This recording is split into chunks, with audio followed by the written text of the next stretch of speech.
शव यात्रा। अमरपुर नाम के एक गांव में विमल हलवाई अपने 2 छोटे बच्चों और बीवी के साथ रहता है। विमल की पत्नी ज्योति भूत प्रेत जादू टोने में बहुत माना करती थी। इसका बिल्कुल विपरीत विमल इन चीजों को दक्यानुसी माना करता था। रोज की तरह विमल अपने मिठाई की दुकान जाने के लिए निकलने की हड़बड़ी में होता है। मैं निकलता हूँ ज्योति, देरी हो जाएगी, दुकान भी खोलनी है मुझे। अजी ध्यान से, आज अमावस्या है। रास्ते में कोई कपड़ा या कुछ भी गिरा हो तो उसे लांग मत दीजिएगा, बगल से चले जाइएगा। अरे ऐसे तो तुम मुझे पागल ही कर दोगी क्या? हाँ, मैं नीचे देख कर चलूं कि सामने से कोई गाड़ी घोड़ा आकर मेरे ऊपर से चला जाए? दोनों हालत में तो मेरी ही मौत है। अरे क्यों सुबह सुबह इतनी अपसुगनी बातें कह रहे हो जी? मेरे गांव में तो ऐसा आंखों के सामने होता हुआ देखा है मैंने, इसीलिए कहती हूँ, वरना मुझे क्या, पड़ोसी को तो नहीं कहना चाहती मैं। पति हैं आप मेरे, इसलिए बोल रही हूँ। विमल अपनी मिठाई की दुकान चला जाता है। दुकान पर पहले से ही ग्राहकों की लंबी लाइन लगी हुई थी। ये लो, वहाँ ज्योति अमावस्या को लेकर परेशान है और आज तो हमेशा से ज्यादा ही लंबी लाइन लगी पड़ी है। अच्छी खासी बिक्री होगी आज। विमल दुकान खोलता है। एक के बाद एक ग्राहक उसकी दुकान पर मिठाई ले रहे होते हैं। तभी गांव की एक बूढ़ी औरत विमल से कहती है, जिस तेजी से बिक्री हो रही है, कहीं किसी की नजर ना लग जाए, नींबू मिर्ची टांग ले। अरे क्या चाची तुम भी, ये सब नजर बजर कुछ नहीं होता है। कैसे लोग हैं मेरे आसपास। अपनी दुकान से शाम को विमल हंसते कूदते वापस घर आता है। हाँ, आज तो अच्छी खासी बिक्री हुई है। 1 महीने में जितनी बिक्री होती है, एक ही दिन में आज उतने पैसे कमा लिए मैंने। ये तो बहुत अच्छा हुआ जी, आज ही घर की नजर उतारी है मैंने। बिक्री तो अच्छी होनी ही थी। अच्छा, तुम खाना लगा दो, सारा माल बिक चुका है। मुझे शहर जाना होगा, कुछ चीजों की जरूरत पड़ेगी। रात भर मिठाई बनाऊंगा, तब जाकर कल सुबह दुकान खोल पाऊंगा। खाना खाकर विमल शहर जाने के लिए निकल पड़ता है। सुनिए जी, ध्यान से जाइएगा। चौरस्ते पर किसी जादू टोने की चीज पर पैर मत रख दीजिएगा। हे भगवान, हद हो गई ज्योति, ये तो मैं जा रहा हूं। विमल गुस्से से शहर जाने निकल पड़ता है। रात का काला घना अंधेरा, चांद की एक भी किरण ना होने के कारण अंधेरे में कुछ भी देख पाना मुश्किल था। जंगल के बीच के एक अधकच्चे रास्ते से विमल जा रहा होता है। चारों तरफ गुफ अंधेरा और सन्नाटा सुनाई दे रहा था, और सुनाई दे रही थी विमल के पैर के नीचे आ रहे सूखे पत्तों की आवाजें। तभी अचानक दूर से उसे कुछ आवाजें सुनाई देती है। अरे, ये इतनी रात को जंगल के रास्ते कौन जा रहा है? शायद कोई टोली होगी। राम नाम सत्य है, राम नाम सत्य है, राम नाम सत्य है, राम नाम सत्य है। धीरे धीरे आवाज कुछ कुछ सुनाई पड़ती है।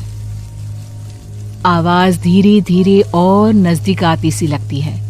विमल देखता है कि उसके सामने से सजी धजी सफेद कपड़े में लिपटी एक अर्थी निकल रही है, जिसके साथ 5 लोग ही थे। 4 आदमियों ने उसे कंधा दिया हुआ था। एक मटका लिए आगे आगे बढ़ रहा था।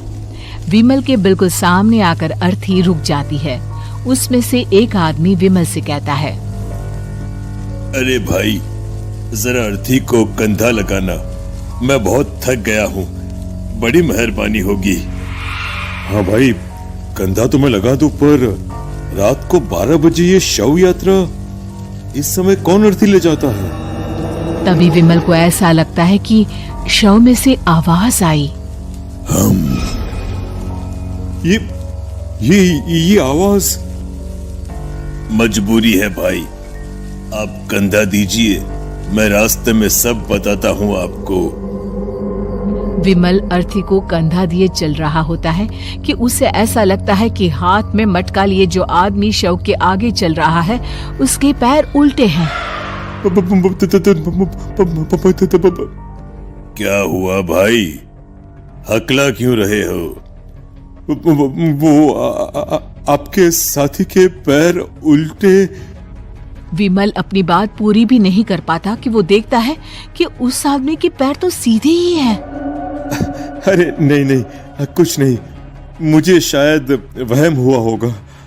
धीरे धीरे सब आगे बढ़ रहे होते हैं। तब विमल को अचानक लगता है मटके में से एक हाथ बाहर आ रहा है। विमल घबरा जाता है।